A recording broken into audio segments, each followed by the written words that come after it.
오늘 은혜 받으실 말씀은 사도행전 10장 1절에서 8절 되겠습니다. 사도행전 10장 1절에서 8절. 가이사라에 고넬료라 하는 사람이 있으니 이탈리아 부데라 하는 군대의 백부장이라. 그가 경건하여 온 지방과 더불어 하나님을 경외하며 백성을 많이 구제하고 하나님께 항상 기도하더니 하루는 제9시쯤 되어 환상중에 밝기 봄에 하나님의 사자가 들어와 이르되 고넬료야 하니 고넬료가 주목하여 보고 두려워 이르되 주여 무슨 일이니까? 전사가 이르되 내 기도와 구제가 하나님 앞에 상달되어 기억하신 바 되었으니 내가 지금 사람들을 요빠에 보내어 베드로라 하는 시몬을 청하라. 그는 무두장이 시몬의 집에 유숙하니 그 집은 해변에 있다 하더라. 마침 말하던 천사가 떠나고 고넬료가 집안 하인 둘과 부하 가운데 경건한 사람 하나를 불러 이 일을 다 이루고 요빠로 보내리라. 아멘. 오늘 말씀의 제목은 고넬료가 왜 가이사라에서 나오죠?가 제목이 되겠습니다. 여러분, 하나님은 우리를 정말 사랑하십니다. 믿습니까? 하나님은 우리를 얼마나 사랑하실까요? 여러분은 하나님을 얼마나 사랑하십니까? 아이에게 얘야, 아빠 엄마가 얼마나 사랑해? 너 아빠 엄마 얼마나 사랑해? 하면 이만큼 그래. 애기에게 그거밖에 안 돼. 이만큼 얘기를 합니다. 여러분, 하나님 얼마나 사랑합니까? 우리 팔이 짧아서 그렇지 다 표현을 못해요. 하나님의 사랑은 얼마나 클까요? 자로 잴 수 있을까요? 그러나 하나님의 사랑을 나타내는 결정적인 증거가 있는데 그것이 바로 십자가라는 것이죠. 십자가에서 예수님께서 우리의 죄를 사하시기 위해서 피 흘려 돌아가셨어요. 보혈은 우리의 죄사함에 능력이 있음을 믿습니다. 그래서 누구든지 예수 그리스도를 믿기만 하면은 우리가 구원을 받습니다. 이렇게 좋은 소식, 이렇게 복된 소식을 알려야 될 텐데 예수님의 제자들은 알리지 못하고 있었습니다. 왜 그랬을까요? 세 가지 이유가 있었던 것 같아요.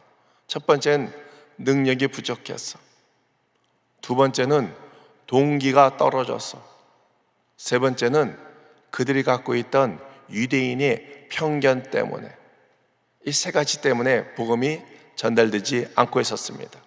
이것을 깨기 위해서 하나님께서 사도행전에 결정적인 전환점을 맞이할 수 있는 세 가지 사건을 주십니다. 그 첫 번째 사건이 오순절 마가의 다락방의 성령님 강림 사건이에요. 예수님은 십자가에 못 박혀 돌아가시고 부활하셨지만 승천하셨어요. 제자들에게는 더 이상 눈앞에 보이는 예수님이 이제 없기 때문에 그들이 그 믿음을 가지고 나가기에는 터없이 부족했습니다.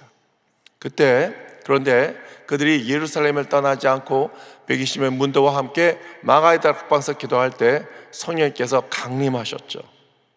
예수님은 이 땅에 내려오신 하나님이 육신을 입고 내려오신 하나님이라면 성령님은 영의 옷을 입고 내려오신 예수님이라고 우리가 볼 수가 있습니다. 성령님께서 오신 이유는 두 가지죠. 영원히 그들과 함께하기 위해서, 그리고 복음을 증거하기 위해서, 권능을 주기 위해서 이 땅에 오심을 믿습니다.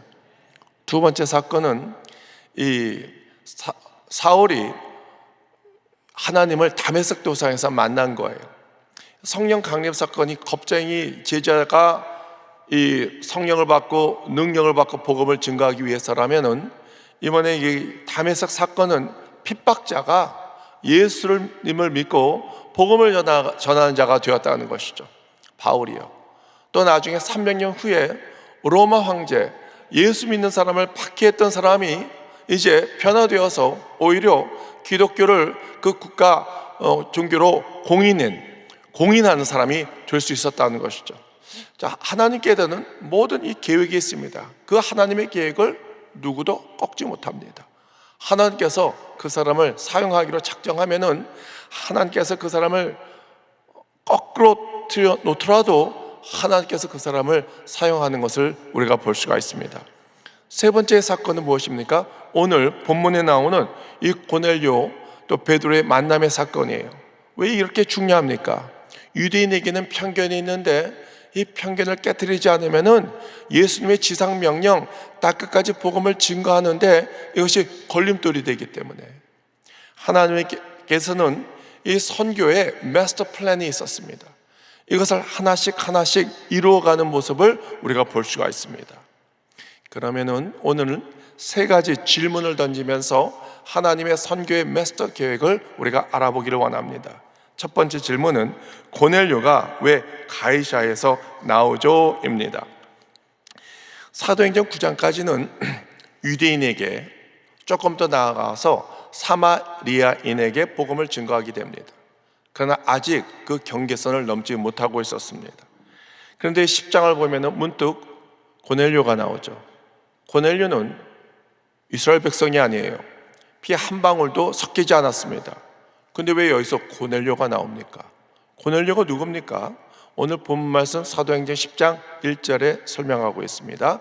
1절을 읽겠습니다. 가이사라에 고넬료라 하는 사람이 있으니 이달리아 부대라 하는 군대의 백부장이라 그랬습니다. 가이사라는 어떤 곳입니까? 당시 아주 큰 3대 항구 도시가 있었습니다.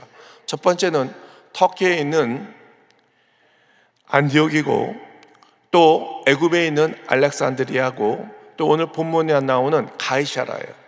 가이사라는 무엇입니까? 가이사, 로마 황제 이름을 따서 그 가이사라라고 만들었는데 그 이름에 걸맞게 아주 큰 항구 도시였고 거기는 로마 군단이 주둔하고 있었습니다.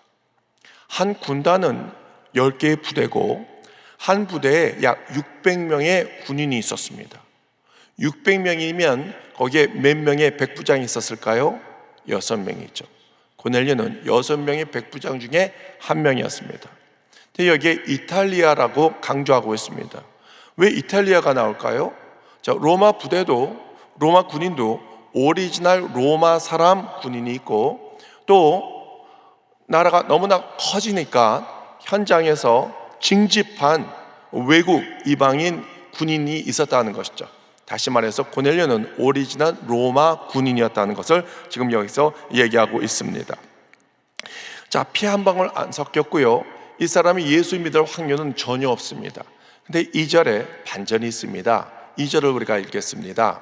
그가 경건하여 온 지방과 더불어 하나님을 경외하며 백성을 많이 구제하고 하나님께 항상 기도하더니 그랬습니다. 고넬료는 경건했어요. 그리고 하나님을 경외하되 혼자 하나님을 믿는 것이 아니라 온 가족과 더불어 하나님을 경외했다는 것입니다.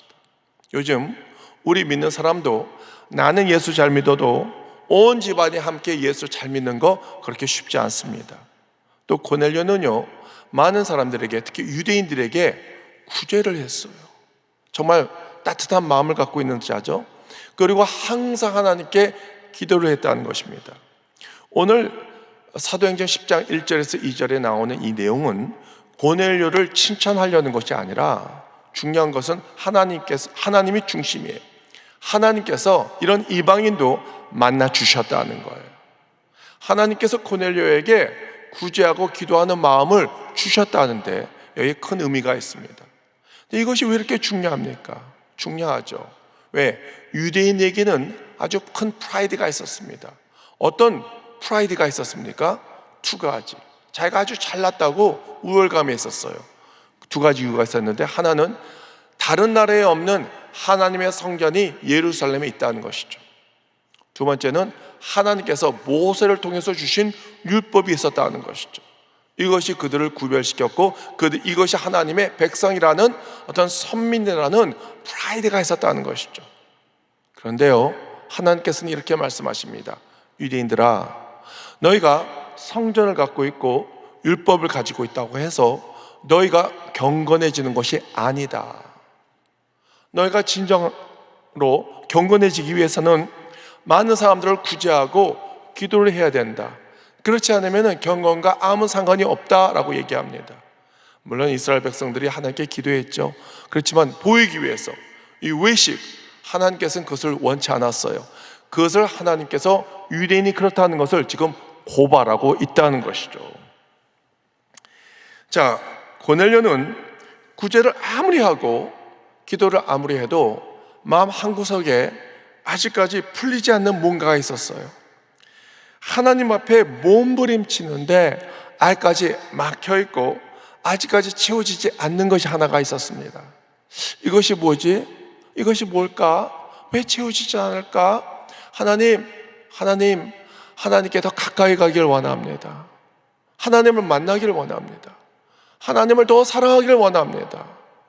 그렇게 기도하고 있었을 거예요. 제가 좋아하는 찬양 중에 여러분이 찬양하십니까? 주께 가까이 날 이끄소서 간절히 주님만을 원합니다. 채워주소서 주의 사랑을 진정한 찬양 드릴 수 있도록. 아마 고넬료는 그런 심정으로 하나님께 날마다 기도했을 거예요. 하나님께서는 그 기도를 들어주시고 드디어 사도 베드로를 보내주십니다. 만남을 통해서 고넬료는 예수님을 영접하고 그리고 성령까지 받는, 온 집안이 성령을 받는 놀라운 사건이 일어남을 우리가 믿습니다. 그래서 첫 번째 질문, 왜 고넬료가 가이사랴에서 나올까요? 이방인도 예수 믿게 하기 위해서, 이방인도 구원하기 위해서. 두 번째 질문하겠습니다. 그러면 왜 베드로는 요바에서 나온 걸까요? 자, 베드로는 지금 요바에 있습니다. 누구 집에 있습니까? 시몬 집. 시몬 누구예요? 가죽쟁이, 피장이. 그러니까 죽은 짐승의 가죽을 벗겨가지고 테너링, 이것을 가공해서 좋은 가죽을 만들어요. 이것을 구두로 만들고 옷도 만들고 텐트도 만듭니다. 근데요, 이 피장들은 부정하다라고 사람들이 얘기를 해가지고 경명을 받은 직업이었어요. 그들이 따로 사는 구역화가 되어 있습니다. 너희는 깨끗하지 못하니까 따로 살아라. 그렇게 멸시천대를 받고 있는 그런 직업이었어요. 그런 집을 갖고 있는 시몬 집에 살고 있는 베드로 또한 모순이었죠. 그런데 더 이중적인 모습 우리가 발견할 수 있는데 무엇입니까? 베드로는요, 제6시에, 그러니까 12시에 지붕 위에서 기도를 하고 있는데 갑자기 환상이 보였어요. 환상과 꿈의 차이가 무엇입니까? 눈을 뜨고 보는 게 환상이고 눈 감고 보는 게 꿈이죠. 어떤 환상이 보였습니까? 위에서부터 큰 보자기가 내려왔는데 거기는 각종 종류의 짐승이 있고 깨끗하지 못한 짐승도 있는데 하나님이 베드로야 이것을 받아 먹으라 그러는 것입니다. 베드로가 하나님, 이런 부정한 음식 저는 절대 먹을 수 없습니다. 하나님께서 내가 깨끗하다라는 짐승 네가 속되다 하지 말고 먹으라. 이것이 3번 환상에 보였습니다. 이것이 뭐지? 참 이해가 안 가요. 지금 이 대화 내용을 보면은 누가 하나님이고 누가 베드로인지 몰라요. 베드로가 오히려 하나님을 혼내고 있어요. 예끼, 안 돼요, 안 돼. 이거 먹을 수 없어요. 근거는 율법이죠. 여러분, 베드로는 율법에 대한, 하나님의 율법을 주셨는데 거기에 대한 깊은 내용을 아직도 모르고 있었습니다. 왜? 자기가 갖고 있는 편견 때문에. 이 편견은 정말 무서운 거예요. 한번 들어오면 우리 뼛속까지 남아있는가, 그 편견이라는 것이죠. 근데 왜 이 베드로는 요바에서 나온 걸까요? 요바는 어떤 곳입니까? 여러분, 요바 많이 들어봤죠? 구약에 요나 이야기가 나오죠. 하나님이 요나에게 너 니느웨에 가서 복음을 외치라 그랬습니다.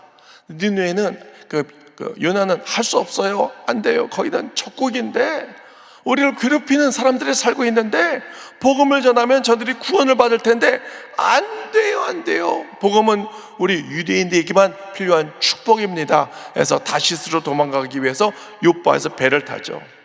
요바는 불순종을 상징한 장소예요. 요바는 베드로에게 한계의 장소였습니다. 하나님은 베드로를 통해서 이방인에게도 복음을 전하기를 원했는데 베드로는 안 됩니다. 내가 그들에게 복음을 전할 바에는 오히려 박해받고 그 멸시 천대받고 있는 이 무두당의 시몬, 적어도 이 사람은 유대인이니까 이 사람에게 복음을 전할지언정 이방인에게는 복음을 전할 수 없습니다 하고 한계선을 긋는 것이 바로 거기가 요빠예요. 그러던 베드로를 하나님께서 이방인에게 보내서 복음을 증거하는 것을 볼 수가 있습니다. 참 신기해요. 베드로 자체가 모순덩어리예요. 근데 참 신기한 게 베드로 사도나 무두쟁이 시몬이나 이름이 같아요. 베드로도 이름이 시몬이고요, 가죽쟁이도 시몬이에요.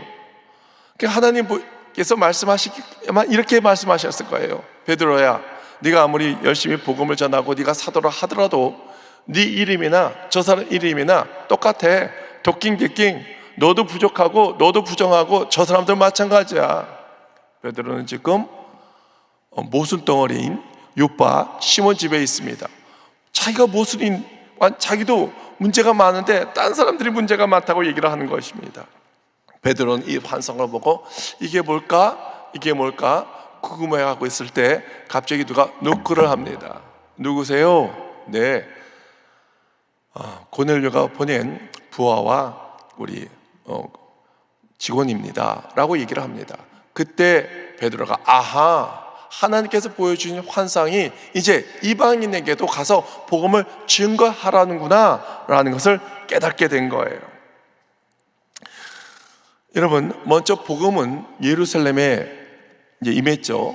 그리고 이 복음이 이제 퍼져나가야 될 텐데 퍼져나가지 못한 이유는 유대인들이 갖고 있는 이 편견 때문에, 이 편견을 무너뜨리지 않으면은 도저히 복음이 전파가 되지 않기 때문에 오늘 하나님은 베드로의 편견을 무너뜨립니다.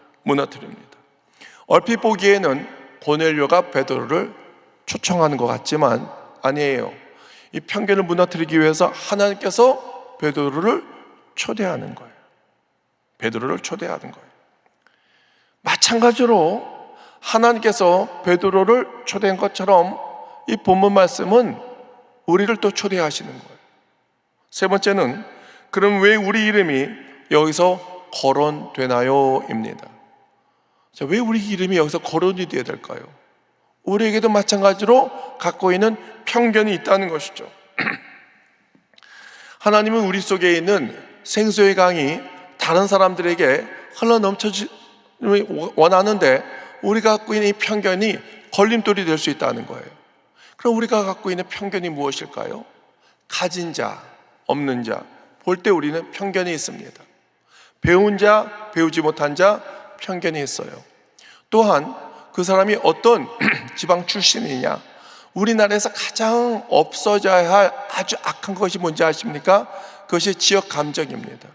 지난번에 우리 탕희장 목사님께서 말씀하셨죠. 이 조그만 땅덩어리, 우리 남한은요 미국 캘리포니아 한 주에 3분의 1도 안 됩니다. 조그만 땅덩어리에서 우리가 서로 지역 감정을 가질 필요가 없어요. 삼국시대가 아니거든요, 대한민국 시대라는 것이죠. 그리고 선거철만 되면은 완전히 갈라져요. 보수냐 진보냐. 이번에도 보니까 아주 박빙이었어요. 그 상처 하나님께서 다 치유해 주실 것을 믿습니다. 그 편견을 깨기 위해서 하나님은 가장 배우지 못하고 가장 무식하고 가장 돈이 없는 자들을 불러서 제자를 삼습니다. 고린도전서 1장 27절에서 29절을 우리가 읽겠습니다. 그러나 하나님께서 세상에 미련한 것들을 택하사 지혜 있는 자들을 부끄럽게 하려 하시고 세상의 약한 것들을 택하사 강한 것들을 부끄럽게 하려 하시며 하나님께서 세상의 천한 것들과 멸시받는 것들과 없는 것들을 택하사 있는 것들을 폐하려 하시나니 이는 아무 육체도 하나님 앞에서 자랑하지 못하게 하려 하심이라. 할렐루야. 사랑하는 성도 여러분, 우리가 편견이 있으면 은혜가 떨어져요. 아무리 목사님께서 은혜로운 말씀을 주셔도 나에게 편견이 있으면 우리가 그 은혜를 제대로 받아 누릴 수가 없는 것입니다. 우리가 예수님을 제대로 만나면 사람 보는 눈이 바뀌게 되는 거예요. 전에는 내가 정말 믿고 용서하지 못하고 그 사람만 보면은 정말 기분 나빴는데 십자가로 복음으로 말미암아 내가 변한 거예요. 오히려 그 사람이 불쌍하게 보이게 되는 거예요. 용서의 마음이 생기고 긍휼의 마음이 생기고 오히려 그 사람을 사랑하고 축복하게 되는 거예요. 내가 그 변화가 있다면은 내가 진정으로 예수님의 십자가의 복음을 받아들이고 있다는 것을 우리가 믿습니다.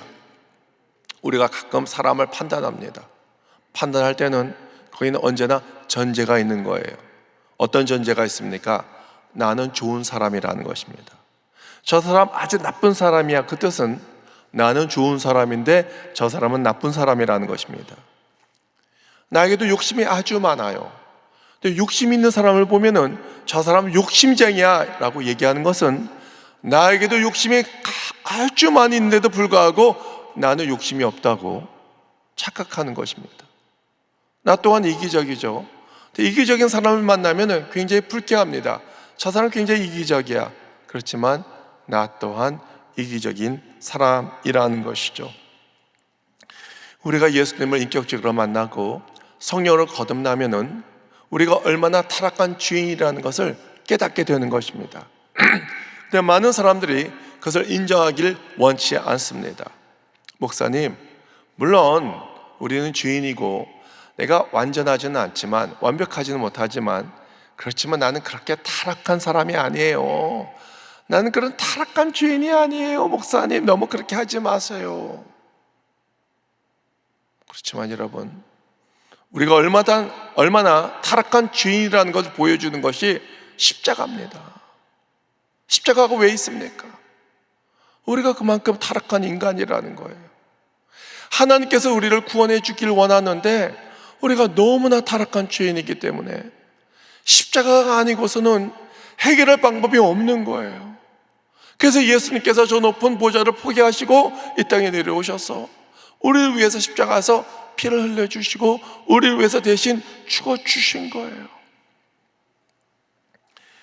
내가 미워서 또 싫어해도 하나님 보이기에는 사랑의 대상입니다. 너 그렇게 미워하지 말라. 너 그 사람 너무나 문제 타령하지 말라. 내가 그 사람을 판단한다 하지 않을 테니까 너도 판단하지 말라. 내가 아직까지 그 사람을 사랑하고 내가 그 사람을 너를 통해서 구원하기를 원한다. 주님께서 그렇게 말씀하십니다.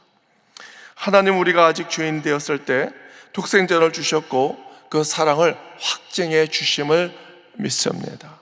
사랑하는 성도 여러분, 오늘 우리가 하나님의 선교의 마스터 플랜을 바라보기 위해서 세 가지의 질문을 던져보았습니다.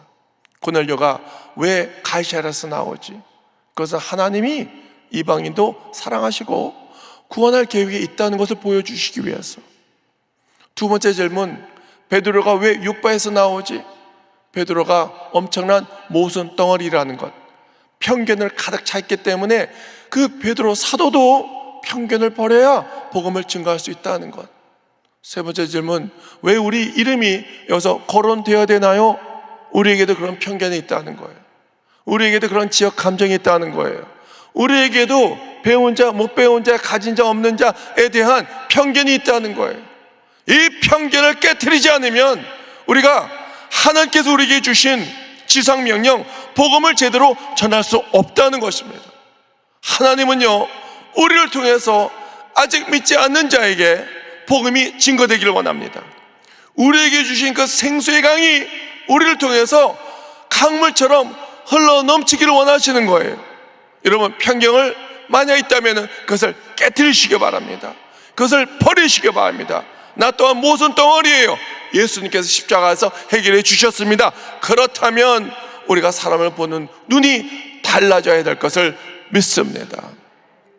저는 이제 우리나라 대통령이 사랑하고 용서하는 대통령이 나왔으면 좋겠습니다. 왜냐하면 역대 우리나라 대통령을 보면은 감옥에 가던가 죽던가 둘 중에 하나예요. 정말 역사적으로 창피한 나라예요. 이제 새로운 대통령이 이제 선출이 될 텐데 그 대통령은 용서하고 사랑하고 모든 사람들을 아우르고 우리가 주님 안에서 하나가 되어서 교회 안에서 하나가 되어서 하나님을 진심으로 섬기고 그리고 우리가 미워하고 싫어하는 사람을 용서하고 사랑하고 축복하고 우리를 통해서 복음이 제대로 증거가 될 수 있도록 그런 놀라운 역사가 일어나기를 주 예수 그리스도 이름으로 축원드립니다. 축원드립니다. 기도하겠습니다. 사랑과 은혜와 긍휼이 풍성하신 하나님 아버지, 혹시 우리에게도 유대인들이 버리지 못했던 편견과 오만이 있습니까? 주님을 믿는다고 하면서도 넘지 못하는 영적인 경계선이 있지는 않은지요? 우리가 아직 죄인 되었을 때 하나님께서 독생자 예수님을 보내주시고 사랑으로 확증해 주심을 감사드립니다.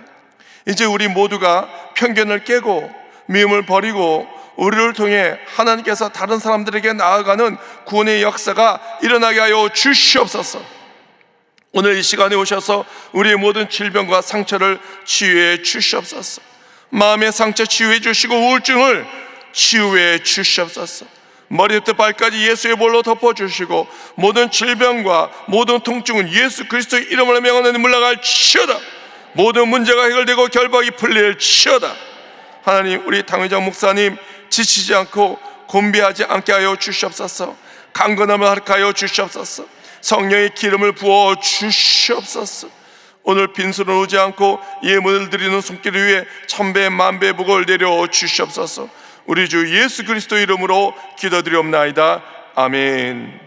하늘에 계신 우리 아버지여, 이름이 거룩히 여기심을 받으시오며 나라가 임하오시며 뜻이 하늘에서 이루어진 것 같이 땅에서도 이루어지이다. 오늘 우리에게 일용할 양식을 주시옵고 우리가 우리에게 죄 지은 자를 사하여 준 것 같이 우리 죄를 사해 주시옵고 우리를 시험에 들게 말지 마시옵고 다만 악에서 구하시옵소서. 나라와 권세와 영광이 아버지께 영원히 쌓옵나이다. 아멘.